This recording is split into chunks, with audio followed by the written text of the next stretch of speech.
This movie is just as silly as the title leads you to believe. It's one of those movies where everyone knows it's silly, and they embrace it and go all the way with it.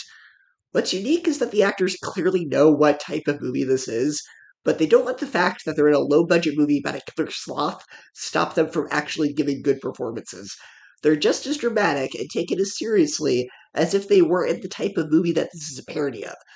This is a parody of masked killer sorority horror movies, except the killer just happens to be a sloth. This film is pretty clever. The film takes a unique approach to character introductions by having the character's social media profile pop up next to them when they're introduced, because the film centers around the dangers of being obsessed with popularity and social media clout. Despite the film's silliness, the messages actually deliver pretty well. It's also nice to see practical effects. The sloth is an animatronic and puppet, so that makes the movie feel more real, and indeed makes it feel like the type of movie the film is spoofing. The kills in this movie are actually pretty clever and, of course, very silly. In fact, there's quite a bit of dark humor surrounding those kills. The film feels like Gremlins, but if Gremlins stayed cute. This is sort of a cross between a monster movie like Gremlins and a slasher film. My only problem is most of the film embraces the fact that sloths are slow and uses that to comedically build tension during the kills, but in the last act, suddenly the sloth is fast. It didn't really make a lot of sense.